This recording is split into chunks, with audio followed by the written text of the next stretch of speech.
हरि ओम। हिरण्यवर्णा हरिणीं सुवर्णरजतस्रजां चन्द्रा हिरण्मयी लक्ष्मी जातवेदोम आवह ताम आवह जातवेदो लक्ष्मीमनपगामिनीं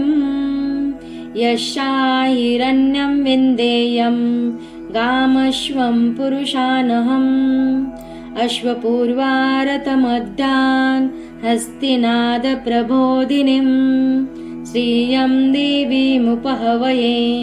श्रीर्मां देवी जुषताम् कांसोष्मिता हिरण्यप्राक्रारामान्द्रा ज्वलन्ती तृप्तां तर्पयन्तीं पद्मे स्थितां पद्मवर्णा तामिहोपहवये श्रियम्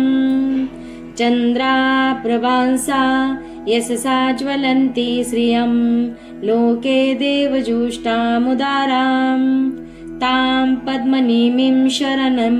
प्रपद्ये लक्ष्मीर्मे नश्यतां त्वारुणे आदित्यवर्णे तपसोऽधिजातो वनस्पतिस्तव वृक्षत्वः बिल्वः तस्य फलानि तपसानुदन्तु मायान्तरायच्च बाह्य अलक्ष्मी उपेतु मा देवसखः कीर्ति च मनिना सह प्रादुर्भूतोऽस्मि राष्ट्रेऽस्मिन् कीर्तिं वृद्धि ददातु मे क्षुप्तिं पासामलाञ्जेष्ठा अलक्ष्मी नाशयाम्यहम् अभूतिं समृद्धिश्च सर्वानिर्नुद मे गृहात् गन्धद्वारा दुरादर्शा नित्यपुष्टा करिष्यिनीम्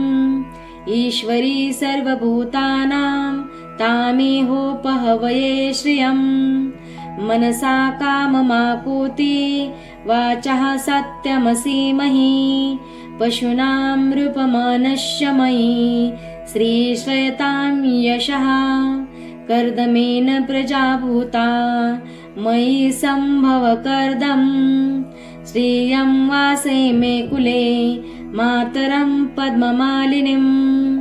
आपः स्रजन्तु स्निग्धानि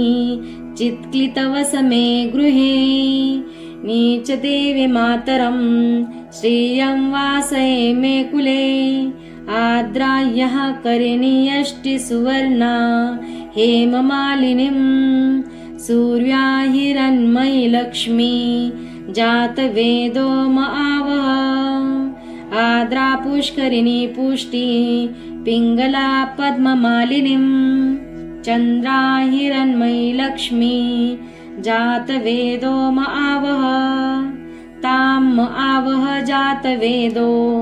लक्ष्मीमनपगामिनीं यस्या हिरण्यं प्रभुतं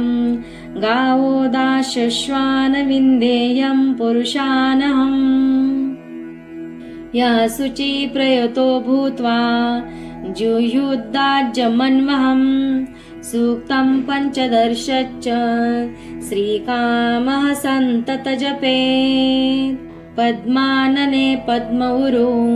पद्माक्षी पद्मसम्भवे तन्मे भजसि पद्माक्षी येन सौख्यमलभाम्यहम् अश्वदाय गोदाय धनदाय महाधने धनमे लभता देवी सर्वकामांश देहि मे पद्मानने पद्मवि पद्मपत्रे पद्मप्रिये पद्मदलायताक्षी विश्वप्रिये विष्णुमनोनुकूले त्वत्पाद्मयी सन्निधस्त्वं पुत्रं पौत्रं धनं धान्य हस्तस्वादिगवेरथं प्रजनां भवसि माता आयुष्मतं करोतु मे धनम् अग्निर्धनं वायुर्धनं सूर्यो धनं वसु धनम् इन्द्रो बृहस्पतिर्वरुणं धनम् अस्तु मे वेनन्तेयं सोमं पिबतु ऋतः सोमं धनस्य सोमिनो मह्यं ददातु सोमिनः न क्रोधो न च मात्सर्य न लोभो नाशुभामति भवन्ति कृतपुण्यानां भक्तानां श्रीसूक्तं जपेत् सरसिजनिलये सरजहस्ते धवलतरांशुकगन्धमाल्यशोभे भगवती हरिवल्लभे मनोज्ञे त्रिभुवनभूतिकरी प्रसिद्धमह्यं विष्णुपत्नी क्षमां देवी माधवी माधवप्रियाय लक्ष्मीप्रियसखी देवी नमाम्यच्युतवल्लभां महालक्ष्मी च विद्महे विष्णुपत्नी च धीमहि तन्नो लक्ष्मी प्रचोदयात् श्रीवर्चस्वमायुष्य आरोग्यमाविद्यात् शोभमानमहीयते धान्यं धनं पशुं बहुपुत्रलाभं शतसंवत्सरं दीर्घमायु इति श्रीसूक्तम्।